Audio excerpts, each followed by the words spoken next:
Gérard, tu parles de goûter, dans l'expérience, goûter. C'est-à-dire quoi, goûter? Qu'est-ce que ça apporte, enfin, bah, goûter, tout le monde fait ça. Tu goûtes un bon mets, un aliment que tu apprécies, et toi tu le goûtes. Tu l'apprécies, on va dire. Quoi. Et en fait, l'expérience, c'est pareil. Il n'y a pas de mal à apprécier l'expérience. C'est juste naturel que les expériences soient goûtées, soient appréciées. On pourrait dire que c'est l'absence de refus, c'est l'absence de résistance à l'instant, donc il y a un goûter qui est là, par nature. Bien sûr, ouais. Par nature. Sauf que avec nos croyances, avec nos idées, avec notre refus de la souffrance, ça c'est peut-être une chose dont il faudrait qu'on parle aussi, ça refuse de goûter en fait. Ça refuse d'être avec. Ça refuse l'expérience. Parce qu'elle est jugée mauvaise. Jugée, c'est-à-dire, il y a une pensée qui dit « c'est pas bien, c'est mauvais, il ne faudrait pas que ce soit comme ça ». Et ça, c'est le refus même. Dans être avec, il n'y a pas d'action. C'est un accueil qui est juste libre. En fait, c'est ce que nous sommes. Nous sommes cet accueil même. En soi. Vas-y. C'est important ta question là, Nathalie, parce que c'est une question qui revient souvent dans les satsangs. Qu'est-ce que vous entendez par être avec? Et souvent, c'est mal compris, être avec. Parce que ce mot-là sous-entend un mouvement. En fait, les mots n'y vont jamais directement. Être avec, c'est affranchi d'une volonté, c'est-à-dire que être, c'est notre nature avec ce qui est là. Autrement dit, c'est un regard, notre nature de regard, on pourrait dire, qui se pose sur l'expérience de l'instant. Ce simple regard est l'instant même, en réalité. Parce que nous sommes regard. Et qu'est-ce qui fait... Qu'est-ce qui donne une impression de séparation? C'est l'idée que ça ne devrait pas être là, en fait. La chose là ne devrait pas être là. Il y a une idée de refus et qui vient tendre l'organisme, qui vient tendre l'instant en réalité. Et donc poser le regard, c'est une façon d'exprimer, mais ce n'est pas un quelqu'un qui pose un regard sur une sensation pour l'enlever, pas du tout, du tout. C'est juste l'absence de refus qui correspond à un regard naturel sur l'instant tel qu'il est. C'est comment une peur dans le corps, ça a quelle texture, comme on regardait une coccinelle quand on était petit, là, avec les petits points noirs. Ah ouais, ça a 4 petits points noirs, avec curiosité, quoi. Et ce simple regard est détente en soi, parce qu'il n'y a plus la pensée, ça ne devrait pas être là. Et forcément, du coup, l'organisme se délie, les tensions se délient, et ça laisse place à ce que nous sommes. C'est juste là. La paix que nous sommes est juste là. Ouais. C'est-à-dire que le refus, il contracte l'organisme. On se contracte quand il y a refus. Et cette contraction est déjà, c'est de la souffrance qui vient se surajouter à la douleur ou à la tristesse, à la colère, etc. Un mal-être au moins. Oui. Si simplement on repense à des choses qui nous ont blessés, qui nous ont mis en colère, qui nous ont rendus tristes, et qu'il n'y a pas le refus de cela, ça souffre déjà beaucoup moins. Simplement, oui, là maintenant je suis blessé, oui, là maintenant je suis en colère, oui, là maintenant je suis, c'est même trop, il y a de la colère, il y a de la tristesse, il y a le sentiment d'être blessé, il y a tout ce qui peut arriver, il y a de la douleur, peu importe ce qui arrive. C'est un fait en fait, ça c'est juste un fait, c'est la réalité telle qu'elle est là maintenant. Et dire ça j'en veux pas, ça crée de la souffrance en plus. C'est une ouverture à l'instant. Et puis alors quand on est évolué, on va peut-être, quand on a fait une recherche, on a compris qu'il fallait pas refuser, et alors on va refuser le refus. On va dire, je ne devrais pas refuser, il ne faudrait pas que j'en sois là, il ne faudrait pas que je fasse comme ci, il ne faudrait pas que je fasse comme ça. C'est trop tard, c'est déjà là. Et ça, c'est justement, tout ça c'est mental en fait, si on regarde de près, tout ça ce ne sont que des pensées, que des croyances, que des pensées crues du verbe croire. Et c'est ça qui crée la souffrance. Ça provoque un accueil de fait. Le simple fait. On dit souvent nous sommes l'accueil même. Oui, c'est-à-dire que ce que je suis, en fait, a toutes les qualités qu'on espère tous. Et en fait, c'est parce que c'est ce que nous sommes. Ce que je suis est bonheur, est amour, est joie, est paix. Il est aussi accueil. En fait, si on regarde bien, si une peur, par exemple, est là, en réalité, elle est déjà là.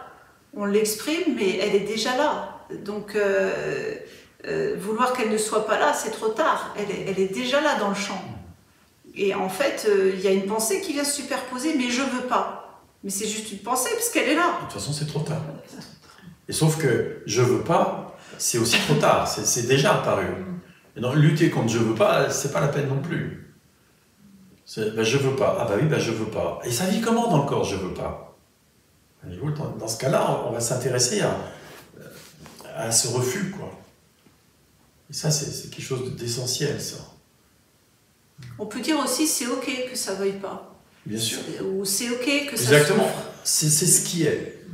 En fait, quand on dit c'est ok, par exemple, c'est ok que ça souffre, on n'exprime pas là qu'on est d'accord avec la souffrance ou que c'est bien de souffrir, c'est juste un acquiescement de l'instant. Ça veut dire, c'est ok qu'il y ait de la souffrance là à l'instant, qu'il y ait de la peur là à l'instant.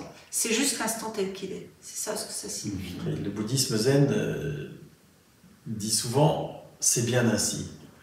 Avec ces deux sens, à la fois, c'est bien ainsi que cela est, c'est bien ainsi, il y a de la colère, il y a de la tristesse, il y a un refus, etc. C'est comme ça, c'est le fait. Et il est bon qu'il en soit ainsi. Et ça, c'est une marche de plus, c'est savoir qu'en réalité, tout ce qui arrive est toujours une invitation à l'éveil complet, à l'éveil parfait, total.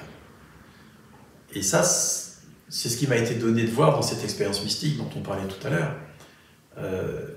Il y avait aussi cette idée de toute... Enfin, non pas cette idée, cette évidence que tout, absolument tout, est parfait. Tout est parfait. Tout ce qui arrive, c'est la perfection même. C'est l'intelligence à l'œuvre, la sagesse à l'œuvre, l'amour à l'œuvre, mais avec des majuscules, que l'esprit humain ne peut pas capter, ne peut pas concevoir, auquel l'esprit humain n'a pas accès. Et cependant, lorsque justement cet esprit humain lâche, lorsque le mental n'est plus là, comme dans cette expérience mystique, ça devient une évidence, qui ne peut plus être mise en question après. Ça ne veut pas dire qu'après on ne souffrira plus jamais, qu'on ne se rebellera plus jamais contre rien, etc. Ça veut dire que même s'il y a ça, c'est parfait.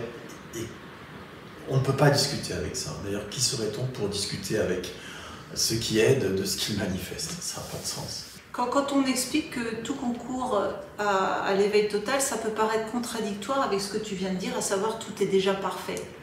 En réalité, non.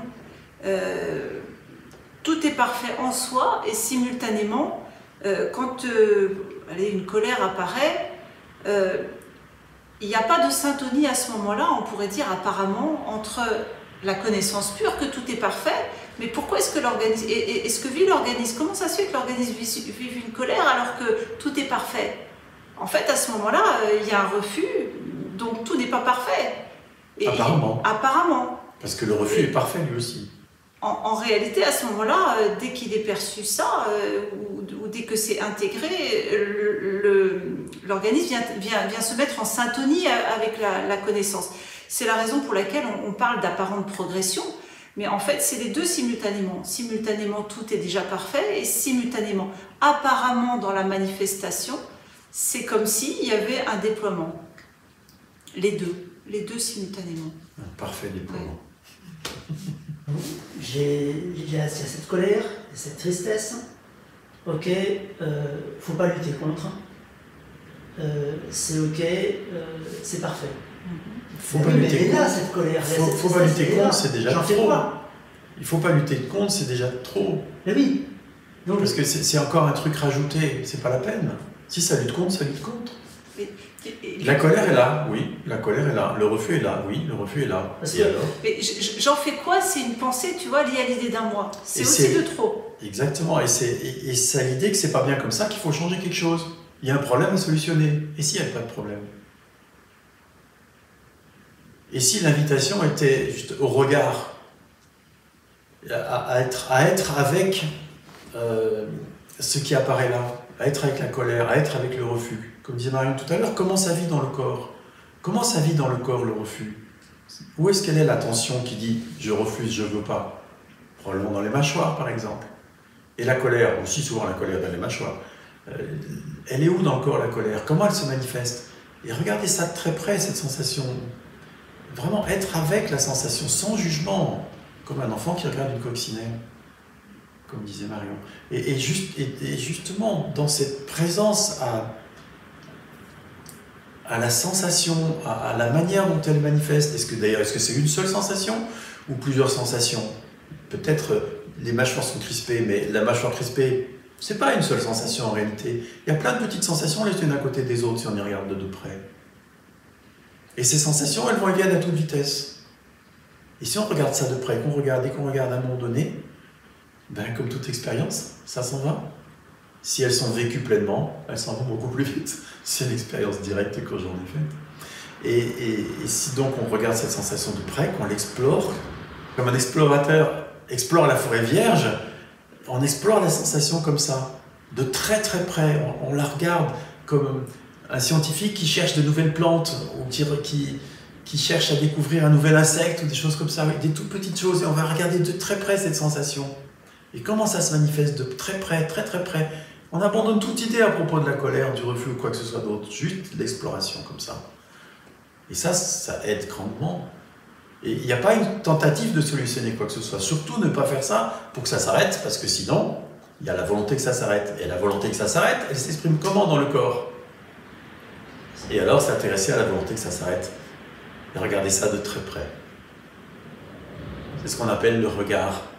Je suis. En fait, c'est ce que nous sommes. Nous sommes regard en tant que ce que nous sommes en amont des phénomènes.